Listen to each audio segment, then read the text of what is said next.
lancé en immobilier avec la proposition de nos solidaires. Je voulais revenir là-dessus parce qu'on en a parlé de plein de façons hier, mais je voulais t'en parler sous l'angle de l'investissement. Là, vraiment, quand on est quelqu'un qui veut mettre de l'argent de côté pour sa retraite ou pour financer un projet quelconque. Puis je trouvais ça particulier parce qu'effectivement, on a au Canada et au Québec plusieurs règles là, qui régissent les différentes manières de placer, de mettre de l'argent de côté.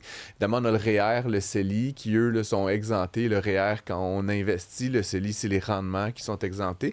Mais par exemple, si tu te lances une entreprise, tu sais, Alex, et que ça fonctionne et que tu finis par la revendre, le premier 1,2 million, là, et c'est ajusté assez régulièrement, est exempté d'impôt de gain en capital. Donc, si tu as des sous et que tu veux placer ton argent, tu peux te lancer en affaires. Ça, c'est la première chose. On devrait taxer ça. Pourquoi on va pas chercher 100% de ça? Mais tu vois où je veux m'en venir. Oui. La deuxième chose, tu peux acheter des actions canadiennes dans un compte non enregistré, c'est-à-dire pas un REER, pas un CELI. Là. Tu peux acheter ça, là, toi puis moi, tout de suite là, sur Wealthsimple ou sur Disney et sur ces plateformes-là. Et tu vas aussi sur la portion gain en capital, c'est-à-dire tu achètes l'action à 10 tu la revends à 20 tu vas ne payer encore une fois que de l'impôt sur 50% du gain en capital. Donc, les titres d'entreprises cotées en bourse canadienne sont imposés à 50%. Et donc, ce qui est particulier avec la proposition de Québec solidaire, c'est de dire on va traiter le logement complètement séparément. Et donc, c'est-à-dire les gens qui investissent dans ce secteur-là, dans cette classe d'actifs, pour reprendre le vocabulaire, eux, on va les punir. Et ce qui est bizarre, Alex, c'est qu'actuellement, au Québec, on a besoin de nouveaux capitaux, de nouveaux sous. Et j'ai fait quand même quelques petites recherches. 75% des propriétaires immobiliers au Québec, c'est des gens qui détiennent 5 logements et moins. Et donc, cette idée là, des spéculateurs, puis tu sais, l'espèce de chasse à l'homme là, ou chasse à l'épouvantail à laquelle s'est livré Québec solidaire dans cette nouvelle bêtise, c'est essentiellement cibler des très petits propriétaires potentiellement qui ont ça justement comme un fonds de retraite, comme un type de placement.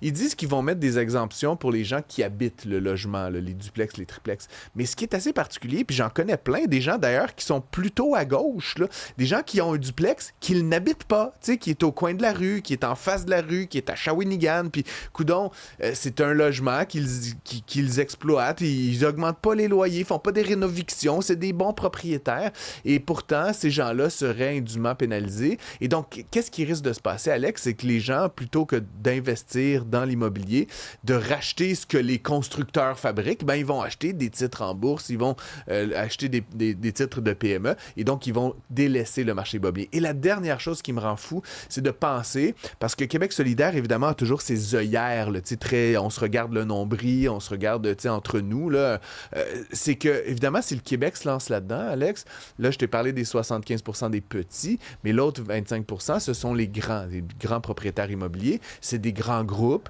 souvent qui sont pas dans la rénoviction, ils n'ont pas le temps de gérer à la petite pièce, ils achètent des ensembles immobiliers, ils augmentent ça de 2% par année, ce qu'on appelle des REIT, là, des fonds d'investissement immobilier à long terme.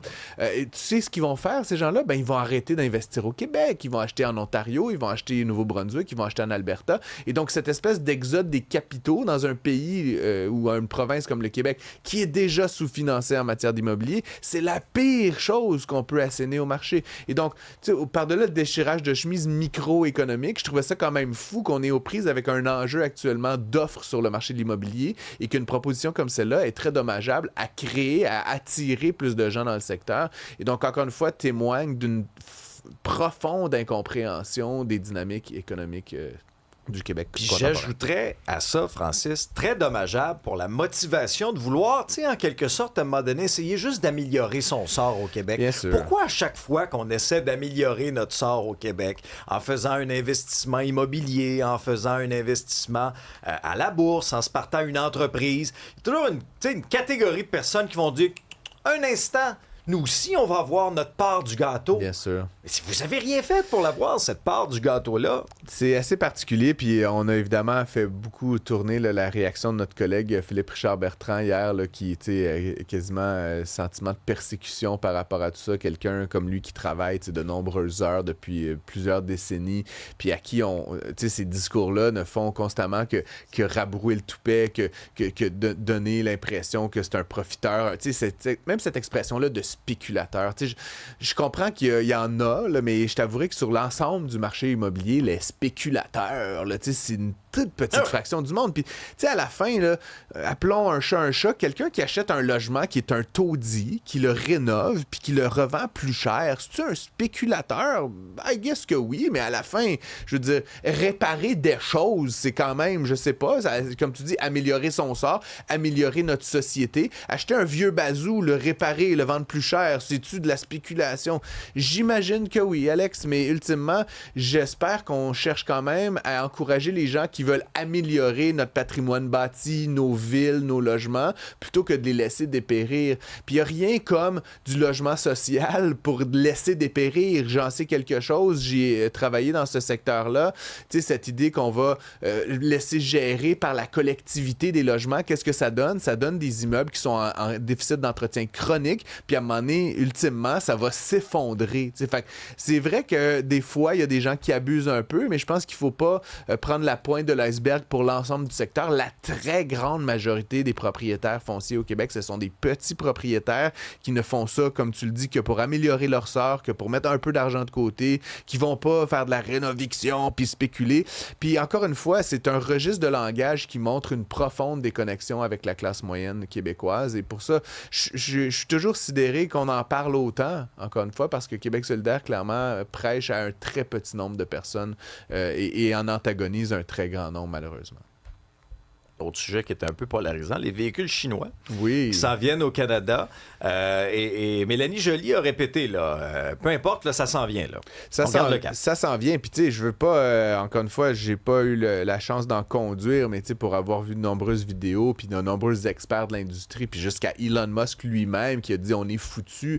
La Chine, actuellement, carrément domine là, à l'échelle planétaire la technologie et le prix, hein, parce que c'est deux facteurs intéressants. J'ai d'ailleurs écrit un article ce week-end là, sur les véhicules minimalistes dans le Journal de Montréal. Mais donc, effectivement, Mélanie Joly persiste et signe. Et ce qui est intéressant, c'est que d'ailleurs, ça aurait été discuté entre Mark Carney et Donald Trump dans le cadre du G7. Et Donald Trump, finalement, n'est pas si opposé que ça à l'arrivée des véhicules chinois, dans la mesure où c'est une très petite proportion de l'ensemble du secteur pour le Canada. Il faut dire que le Mexique a déjà autorisé des véhicules électriques chinois à faire leur entrée sur son marché. Donc, évidemment, de part et d'autre, là, au sud et au nord, les États-Unis vont se retrouver en présence de ces véhicules-là.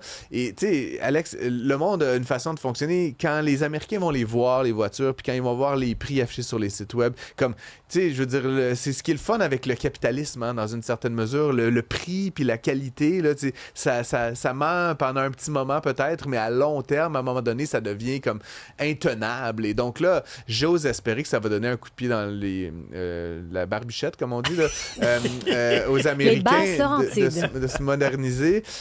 Évidemment, l'autre élément qui est très intéressant dans la stratégie canadienne, faut rappeler aussi les faits. On a ouvert le marché aux véhicules en échange d'exportations agricoles. Hein. Puis bon, ceux qui déchirent leur chemise puis qui disent qu'il faut arrêter ça, dites-le au visage des exportateurs de canola, de blé, de fruits de mer, etc., parce que c'est eux qui vont souffrir. C'était un échange. Il faut tenir notre bout de l'échange. Mais là où Mélanie Joly et compagnie vont plus loin, puis ça, je serais intéressant de voir où est-ce que ça atterrit, c'est d'intéresser les Chinois carrément à venir investir au Canada, à fabriquer au Canada, à créer des bons emplois dans des véhicules quand même avancés, nous transférer peut-être même une part de la technologie, de sorte qu'on soit nous aussi capables éventuellement de développer un savoir-faire. Tu sais, dans l'industrie du jeu vidéo, Alex, par exemple, on a fait venir des boîtes françaises, américaines, etc., puis ça crée toute une écologie de petits joueurs indépendants. Est-ce qu'on peut imaginer la même chose dans l'automobile?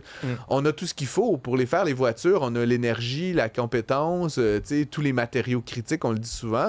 Je pense qu'on peut s'inspirer des Chinois. Après, c'est pas nos amis nécessairement les Chinois, mais le train est lancé dans ce secteur-là et je pense qu'il faut, dans une certaine mesure, chercher à tirer le plus que possible notre épingle du jeu. Oui, puis tu sais, le train est lancé. Oui, c'est vrai que c'est alléchant sur le plan technologique, sur le plan du prix, mais à mon avis, il va quand même falloir aussi apprendre des erreurs du passé. Tu sais, les espèces de petits locaux dans un centre commercial pour essayer de vendre un véhicule électrique, pas convaincu. Là. Moi, je suis peut-être vieux jeu là-dessus, là, mais moi, j'aime quand même avoir encore un concessionnaire là, que je peux rejoindre si j'ai des problèmes avec mon véhicule. Tu sais, ça, de ce côté-ci... Un débat intéressant, effectivement, parce que tu sais que Tesla, Rivian, Lucid, etc., c'est pas des concessionnaires, hein, c'est des gens...